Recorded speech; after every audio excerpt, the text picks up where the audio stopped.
એ મોઢે બોલું માં તો મને હાચે નાનપણ સાંભળે, મીઠપીની મજા મને કડવી લાગે કાગડા.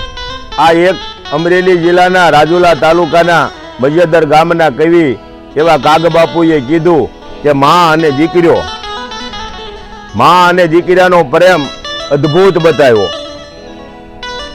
અને મેં સાંભળ્યું છે કે માં દીકરીઓ 3 વાગે આવ્યો હોય ને તો પણ માં જાગતી હોય. એટલે કવિઓએ બાપના વખાણ નથી કર્યા એવું નથી કીધું, બાપના પણ ખૂબ ઉપકાર છે. કારણ કે એ લીમડા જેવો છે એટલે થોડો કડવો લાગે, કારણ કે એ મીઠો ઠબકો છોકરાને દીધા કરે ને એટલે એમ લાગે કે આ થોડો કડવો, પણ તમને પ્રેરણા તમારા બાપ પાસેથી જ મળે. અને માં એ તો માં, અને કવિને કહેવું પડ્યું બીજા વગડાના વા. એટલે દીકરો નાનો થાય એટલે માં દવણું કરતી હોય, માં દળતી હોય, એ જમણા પગના અંગૂઠે દોરી હોય અને ધીરે ધીરે ઘોડિયું હાલતું હોય, તારી એ ઘોડિયાના કડા બોલતા હોય કે કાલે વો આવશે, કાલે વો આવશે. એટલે માને રાજીપો થતો હોય કે કાલે મારો દીકરો પરણી જાહે, કાલે મારો દીકરો પરણી જાહે. પણ બીજું કે એ 8 મહિનાનો થાય તારે એને હેઠલા ને ઉપલા દાંત ફૂટે, તારી 8 વાર દિવસે સંડાસ જાય અને 8 વાર રાતી જાય.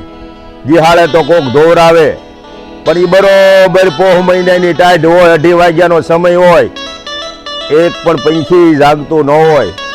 તાર માં આગળમાં કાળું એવું તપેલું મેકે, 5 લીટર પાણી મેકે અને પછી આમ આંગળી બોળતી જાય કે મારા દીકરાને ઊનું તો નહીં લાગે ને. એ રીતે માં 8 વાર રાતી ધોવે અને 8 વાર દિવસે ધોવે. બીજે ક્યાંક માં કોકનો છોકરો સંડાસ બેઠો હોય ને ભાળે તો માને ગંદકી થાય, પણ પોતાનો દીકરો ધોતા કોઈ માને ગંદકી થઈ એવો ઇતિહાસ બોલતો નથી. એનું એક કારણ છે કે એમાં માનો સવાર જ છે કે આ મારો દીકરો છે.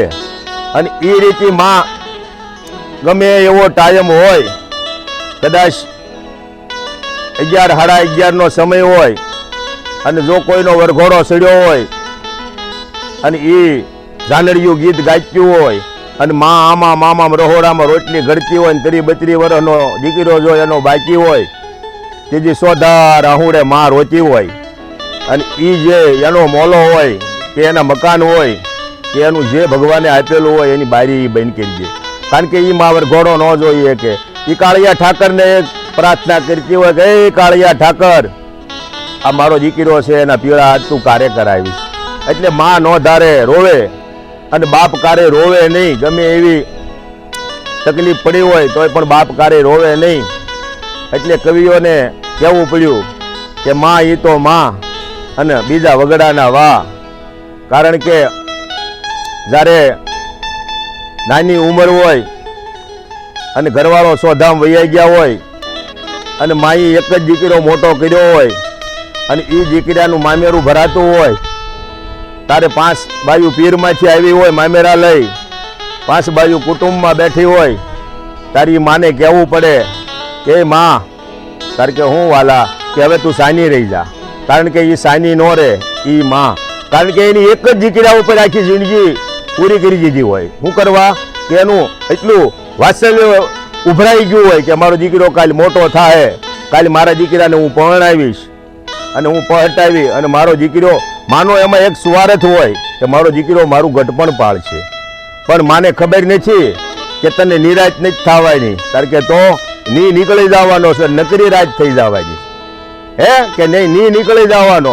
માના મનમાં એક જ ઈચ્છા જાગતી હોય કે મારો દીકરો જો પરણી જાય તો મને નિરાશ થઈ જાય, પણ નિરાશ ન થાય. એનું એક કારણ કે ની નીકળી જાય, નકરી રાત થઈ જાય.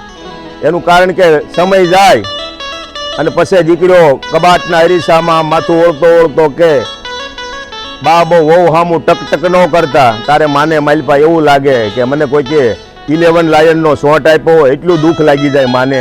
કારણ કે છોકરો માં હામું બોલે, કારણ કે તને મોટો કર્યો, તને પરણાવ્યો, તને પહોંટાવ્યો, એટલે માને બહુ દુઃખ લાગે. આવું માં અને દીકરાનું વાત્સલ્ય છે આપણું. પછી સૌરાષ્ટ્ર હોય, કંસ હોય, કાઠિયાવાડ હોય, સુરત હોય કે ગમે એ સિટીમાં રહેતા હોય, હું તો તમને એટલું કહેનારો માણસ છું કે ગાંડા હોય, ઘેલા હોય પ્રથમ આપણા માવતરને રાખવા. અને સબરીબાઈ તો કીધું છે કે પ્રથમ ભક્તિ કર સંગા, દૂસરી ભક્તિ કથા પર સંગા.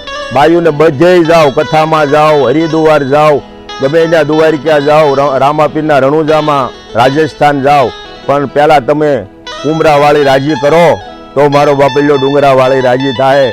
નકરી ત્યાં કરતાલું ખખડાવે મારો ઈશ્વર રાજી નથી. ગંગામાં કહે કે પહેલાં, અને જનક રાજાએ તો એવું કીધું હતું, સાસુ સસુર ગુરુ સેવા કરજે.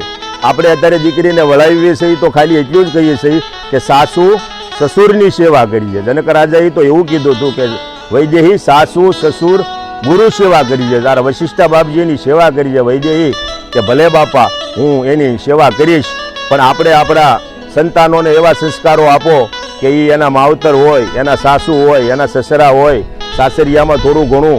અને સંસાર તો બહુ હેલો નથી એટલે જીવી નીકળી જવાય. ભીહ તો બધાઈને પડે, પણ હાહુ હાહરા અને માવતર ગણો અને માવતરની સેવા કરો, એવી મારી બધાઈને પ્રાર્થના.